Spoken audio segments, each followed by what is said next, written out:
Hello beautiful book dragons, welcome back to my channel. Today I'm wrapping it up. I'm done with 2020, so this is the wrap up. Next please. We don't want to be here anymore, so I need to just like close that, send it back. It was a crazy month because I was trying to achieve my 100 books of the year, so I was more focused to that than anything else. I'm gonna be clear and just say the truth, because I was not really a conscious good reader. I was just like trying to get there, trying to make it through 2020 and just read the amount of books that I said I was gonna, and it was crazy. It was crazy, but I made it. I did.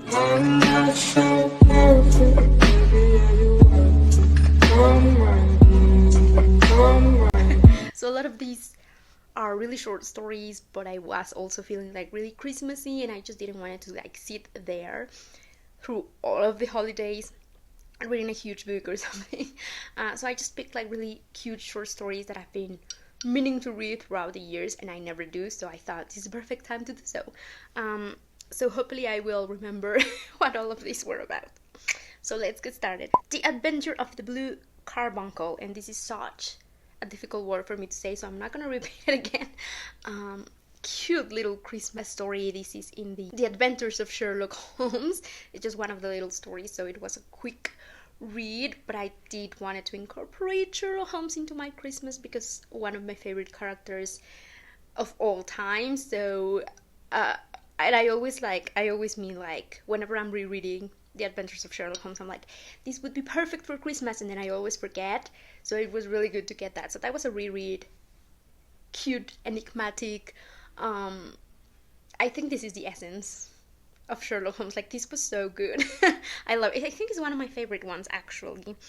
And there's a goose involved, and I love the way people from London say the word goose. So the audiobook was a 10 out of 10 for me. That is so weird. Next thing that I read was Draculas Guest by Bram Stoker.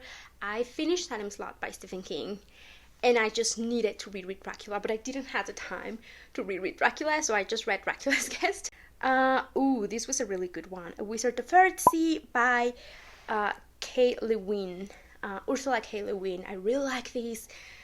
Gave me a lot of vibes of The Name of the Wind by Patrick Rothfuss. It was like really similar to that, like the concept of the book, the whole story was pretty similar. We are seeing the story of the hero before he becomes a hero. How he does it, he goes into a magic school to learn things, he comes from a really tragic past, etc, etc, and he's doing amazing stuff.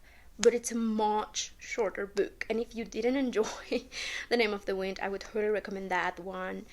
Go into Lewin's work, because I feel like every single time that someone says they did really hate the Patrick Rothfuss book, everything that you hate about that is taken out in Lewin's work, so I think you should totally read that one. The Color of Cthulhu by H.P. Lovecraft. Finally, I went into and read some H.P. Lovecraft. I just couldn't leave the year without finally getting a taste of Lovecraft's work, and I enjoyed it so much. I don't know what I was expecting, honestly, but it was definitely not something so mythical. It felt more realistic because it was more what the people were saying. Like, it felt like they were brainwashed, and I think that actually exists in real life. People that believe in these kinds of things, that it's more like a cult than anything else.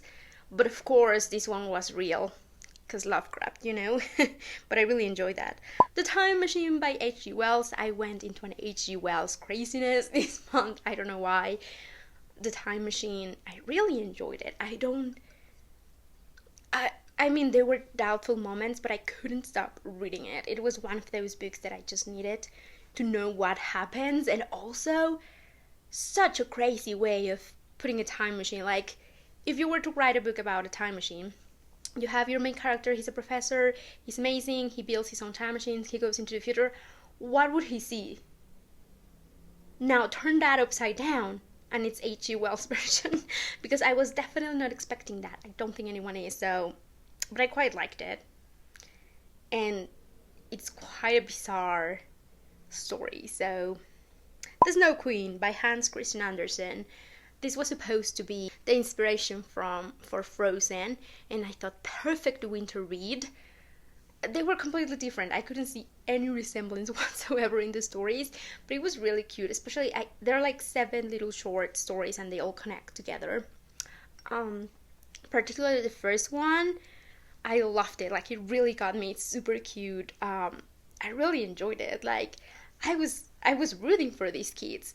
There's a brother and a sister, and they are, through awful stuff, they're sent 2 separate ways, and it's about them getting back together and, of course, fighting an evil queen, etc., etc. So much fun, so cute. I feel like I've read a lot of children's books, but I think this one is extremely creative and imaginative, and I really liked it. Count Magnus by James M.R. I heard that he was like an amazing horror thing to read on the Christmas Eve.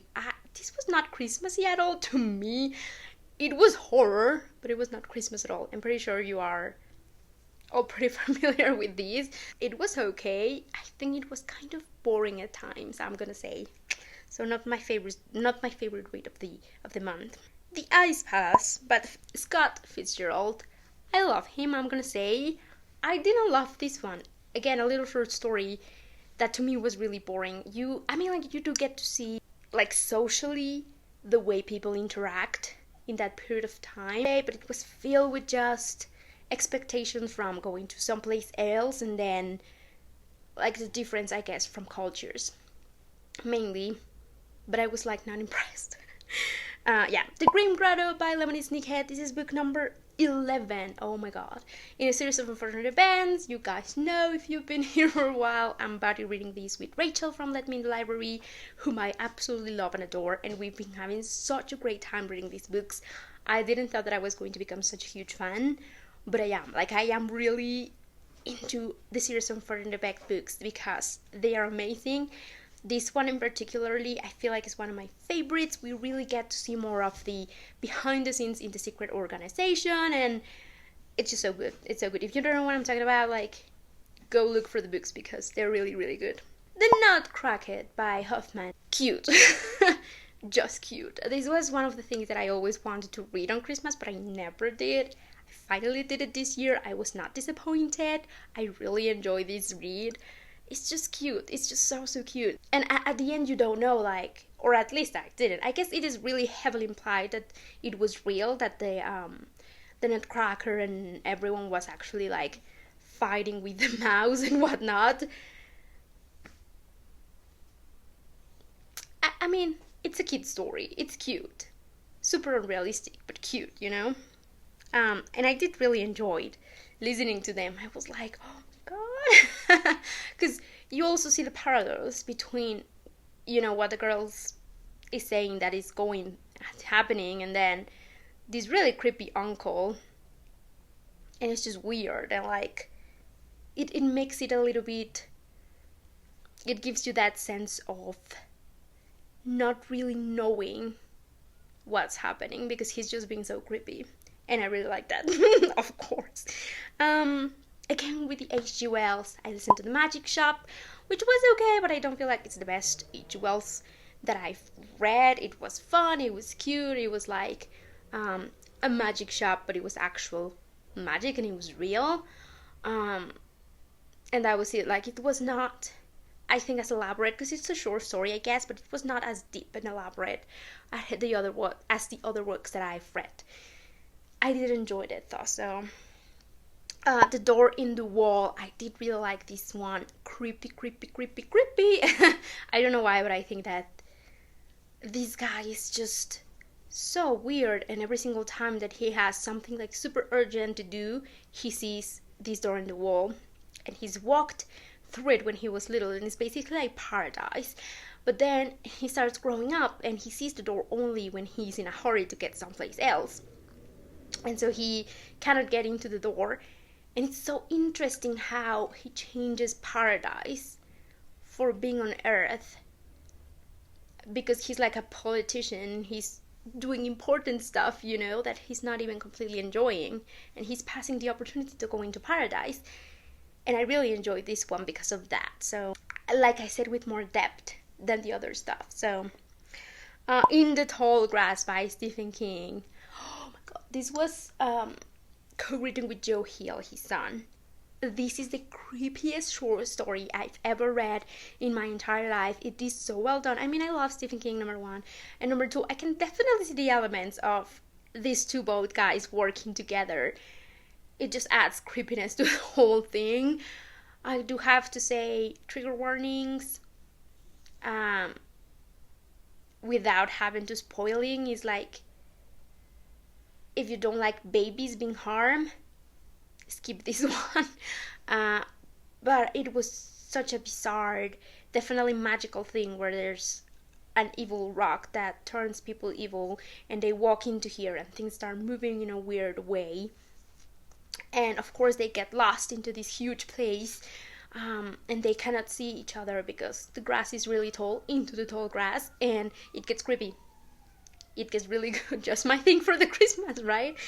Oops. And Letters from Father Christmas by J.R.R. Tolkien. These are letters that he wrote for his children, and he writes as if he was Father Christmas, so they're so cute. I was living for these. The only thing I would say is do not listen to the audiobook, because every single time a letter finishes, you have to listen to these bells, these Christmassy bell things, and it gets so annoying because some of the letters are really short, so like every 3 seconds you're listening to these bells, and I think there's more time of bells in the audiobooks than the actual book. But other than that, I really enjoyed it, but I was not expecting any less from Tolkien, so I was really enjoying that. So yeah, those are the books that I read in the last month of 2020. Thank God, let's not see 2020 again. Yeah, and I'm ready to continue on reading. I am currently reading Nosferatu by Joe Hill and really enjoying it. So yeah, thank you so much for watching. If you made it this far, oh my god, I don't even know how you do it, because I don't make any sense at all. Today I don't think I'm making sense. But yeah, thank you so much for watching. Please make sure to like, comment, and subscribe if you haven't already. And I will see you beautiful book dragons on my next video. Bye!